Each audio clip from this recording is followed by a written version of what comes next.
अल्लाह के नबी सल्लल्लाहु तआला अलैहि वसल्लम को मेरे मौला ने जो मौजिज़े दिए थे वो अलग अलग हैं, हिस्सी मौजिज़े, मानवी मौजिज़े। आप सल्लल्लाहु तआला अलैहि वसल्लम का सबसे बड़ा मौजिज़ा क्या है, मैं उसको आखिर में अर्ज करता हूं, लेकिन एक बात याद रखें, हुजूर की पूरी जिंदगी मौजिज़ा है, सब पूरी जिंदगी मौजिज़ा है। आपके जो बयानात हैं वो हदीसें, वो मौजिज़ा हैं। हुजूर पाक सल्लल्लाहु तआला अलैहि वसल्लम का चलना फिरना उठना बैठना सब मौजिज़े की शक्ल में है, इसलिए कि इस तरह की चीजें आम आदमी कर नहीं सकता। जो ये दावा करे कि मैं हुजूर के बराबर हो सकता हूं, मुआज़ल्लाह रब्बिल आलमीन, उसको आज हमारा बयान जरूर सुनना होगा। मौजिज़ात मुस्तफ़ा सल्लल्लाहु तआला, एक एक चीज हुजूर सल्लल्लाहु तआला अलैहि वसल्लम की जिंदगी पूरी कायनात को आज भी चैलेंज कर रही है, आजिज करके रखी है। तू कौन सी खेती से निकलकर बराबरी का दावा करता है?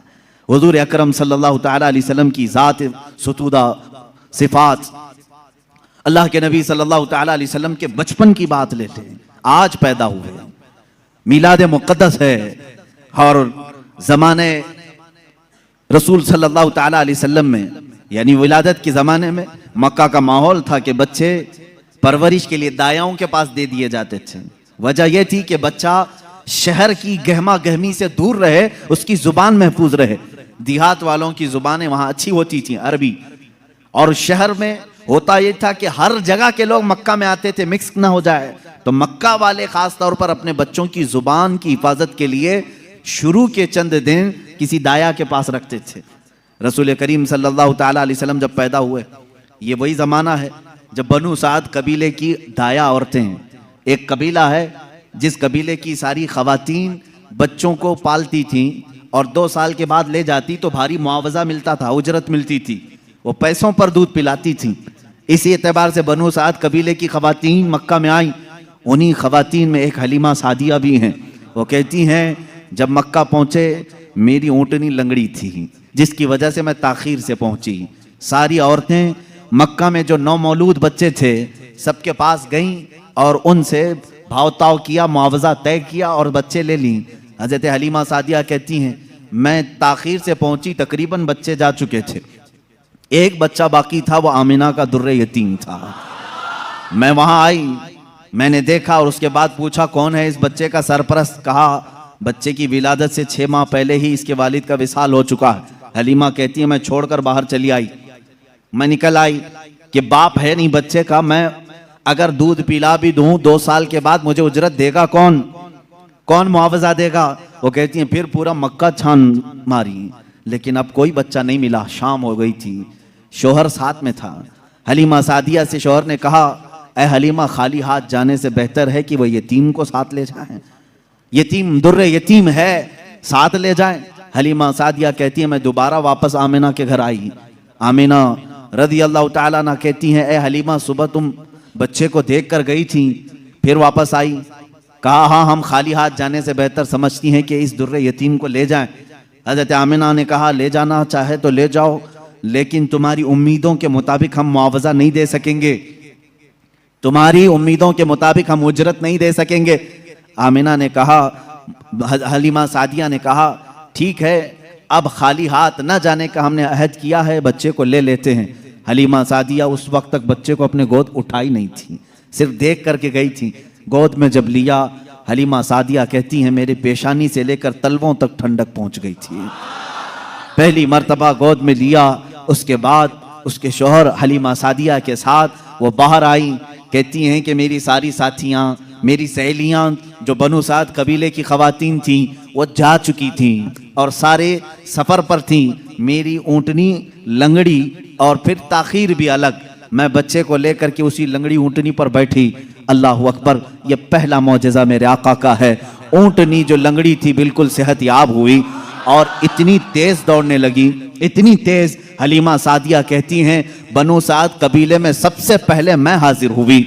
मेरा बच्चा जिसको मैं लेकर आई थी, अब्दुल्लाह का दुर्रे यतीम, सबसे पहले बनु साद में हाजिर हुई। और काफ़ी देर के बाद दूसरी सहेलियां हमारी बच्चों को ले आई।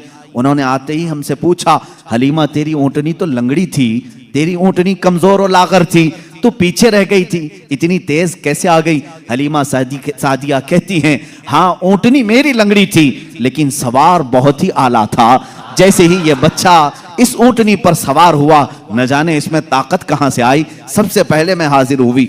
सारी औरतों ने महसूस किया ये एक मौजज़ा नहीं, बनु साद जो कबीला है वो आज भी है ताइफ के करीब, आज भी वो कबीला है हलीमा सादिया का कबीला जिसको बनु साद कहते हैं। उस कबीले वालों का बयान है कि ये रात ऐसी थी, पूरे बनु साद कबीले की बकरियों के दूध से थन भर चुके थे, सारे कबीले वालों की बकरियों के थन दूध से भर चुके थे। हलीमा सादिया कहती हैं, जब मैं बच्चे को घर में ले आई तो अजीब सी राहतें और बरकतें और हवाएं चलने लगी।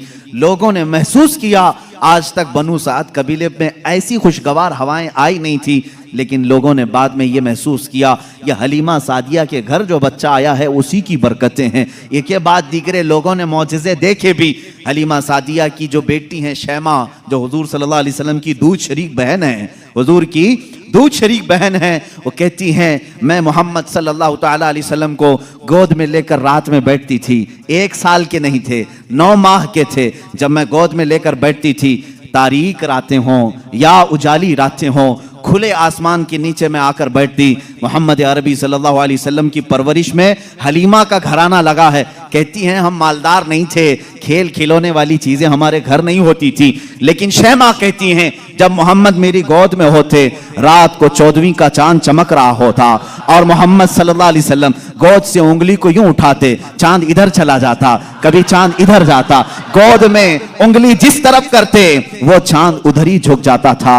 आला हजरत इमाम इश्क व मोहब्बत फाजिल बरेलवी रदी अल्लाह ताला अन्हु यूं फरमाते हैं, चांद झुक जाता उधर, उंगली उठाते महद में, क्या ही चलता था इशारों पर खिलौना नूर का, क्या ही चलता था इशारों पर खिलौना नूर का। सुबह तैबा में हुई बटता है बाड़ा नूर का, सदका लेने नूर का आया है तारा नूर का। अजीजा ने गिरामी, खिलौना बना है कौन? जिससे पूरी दुनिया आज तक खेल ना सकी, वो मोहम्मद अरबी सल्लल्लाहु अलैहि वसल्लम का खिलौना बना है। ये मेरे आका सल्लल्लाहु अलैहि वसल्लम के मौजज़ात, गोद के मौजज़ात हैं, गोद के मौजज़ात हैं। अब मैं यहां पर एक बात ये बताना चाहता हूं, उन लोगों के जहन को मैं साफ करना चाहता हूं जो लोग ये कहते हैं हुजूर सल्लल्लाहु ताला अलैहि वसल्लम 40 साल के बाद नबी बनाए गए, 40 साल के बाद नबी बनाए गए। बहुत सारे लोगों ने किताबों में भी लिख दिया।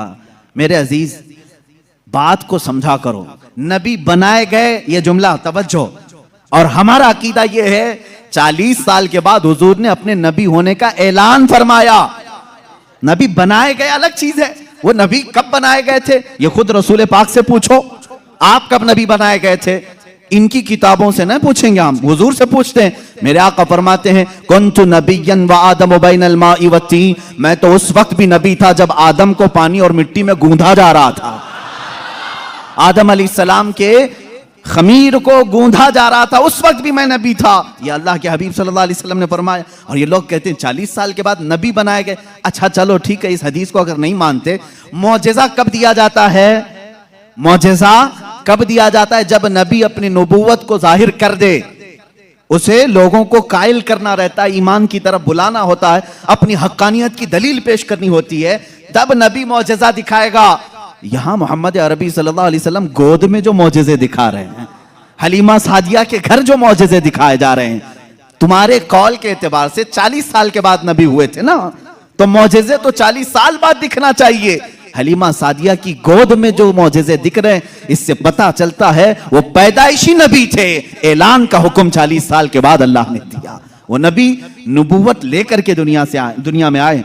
अजीज़ा ने गिरामी, ये मौजज़ात की इब्तिदा हलीमा सादिया के घर से हुई, और उसके बाद एक दो नहीं कई मौजज़े। हलीमा सादिया रज़ियल्लाहु ताला अन्हा की बेटी शैमा कहती हैं, 2 साल की उम्र से पहले ही हुजूर पाक सल्लल्लाहु ताला अलैहि वसल्लम आम इंसानों की तरह बड़े नहीं हुए हैं। 9 महीने की उम्र में तो आप तीर चलाते थे और बराबर निशाने पर, और कभी आपने हकला करके बात नहीं की, जैसे बच्चे तुतला कर हकला कर बात करते हैं। अल्लाह के हबीब सल्लल्लाहु अलैहि वसल्लम ने जब गुफ्तगू फरमाई, निहायत फसीह अरबी में गुफ्तगू फरमाई। फरमाती हैं कि एक भी ऐसा टूटा हुआ जुमला मोहम्मद से हमने सुना नहीं। ये हजरत हलीमा सादिया फरमाती। अजीज़ा ने गिरामी, शैमा कहती हैं 1.5 साल की उम्र में मेरे साथ मोहम्मद सल्लल्लाहु अलैहि वसल्लम बकरियां चराने के लिए आ जाते थे, बकरियां चराने के लिए आते थे। वो कहती हैं जब बकरियां चराने के लिए मोहम्मद सल्लल्लाहु अलैहि वसल्लम जाते थे जंगल में या सहरा में, जहाँ पर भी मामला, वो कहती हैं मैं एक आध बकरी को लेकर जाती, लेकिन मोहम्मद सल्लल्लाहु अलैहि वसल्लम के साथ सारी बकरियां होती। फ़र्क ये था कि मैं धूप में चरा रही होती, लेकिन हमेशा मोहम्मद सल्लल्लाहु अलैहि वसल्लम पर बादल का एक टुकड़ा साया बना रहता था, हमेशा छाँव रहती थी। कभी धूप बराए रास्त उनके रुखसारों को नहीं मारती, उनके रुखसारों पर नहीं पड़ती। ये हज़रत शैमा कहती हैं, हलीमा सादिया की बेटी कहती है एक दिन ऐसा हुआ, मोहम्मद अरबी सल्लल्लाहु तआला अलैहि वसल्लम 1.5 साल या 2 साल की उम्र के आसपास हैं। अचानक 2 लोग आए और उनको कोई पहचानता नहीं था। मोहम्मद अरबी सल्लल्लाहु तआला अलैहि वसल्लम को उन्होंने एक दरख्त के नीचे लिटाया और उनका सीना चाक कर दिया हुजूर पाक सल्लल्लाहु अलैहि वसल्लम का। वो घबराई हुई भागती हुई अपनी माँ के पास आई। 2 साल की उम्र थी जब मेरे आका सल्लल्लाहु अलैहि वसल्लम की हलीमा सादिया की बेटी या बेटा जो हुजूर के दूध शरीक थे, वो दौड़ते हुए माँ के पास आए और कहा अजीब एक बात हमने देखी मोहम्मद सल्लल्लाहु अलैहि वसल्लम के साथ कि कोई अनहोनी 2 शख्सियात आई, उन्होंने गिराया है और सीना चाक कर दिया है। अल्लाह ना करे कि मोहम्मद के साथ कुछ बुरा ना हो जाए। वो घबराए हुए थे। हजरत हलीमा कहती है मैं दौड़ती हुई उस मकाम पर पहुंची, जाकर के देखा दरख्त के साए में वो आराम कर रहे थे, कोई लोग नहीं थे, कोई शख्सियात नहीं थी। हलीमा सादिया ने देखा वाकई सीने के ऊपर कुछ निशानात नजर आ रहे थे। उठाया और पूछा कि क्या बात है। मोहम्मद अरबी सल्लल्लाहु अलैहि वसल्लम ने फरमाया अल्लाह के 2 फरिश्ते आए थे, उन्होंने मेरा सीना खोला और दिल निकाला जन्नत से लाए हुए तश्त में जो ईमान और हिकमत से भरा हुआ था, मेरे दिल को उसमें रखा और उसके बाद फिर मेरे सीने पर रखा और फिर बंद कर दिया और वो चले गए। इसलिए कि बचपन में आने वाली आम इंसानों की खसलतें इस नूर खुदा महबूब खुदा के दिल में कभी ना आए। उन्होंने सारे वसवसों को मेरे पाक कर दिया।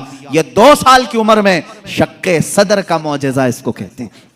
क्या कहते हैं? शक्के सदर, सीना फट जाने वाला ये जो मौजज़ा है हुजूर पाक सल्लल्लाहु अलैहि वसल्लम की जिंदगी पाक में 4 मरतबा इस तरह से हुआ। सीना शक हुआ, फरिश्तों ने आपका दिल मुबारक निकाला, जन्नती पानी से और जन्नत की नूर और हिकमत से भर दिया।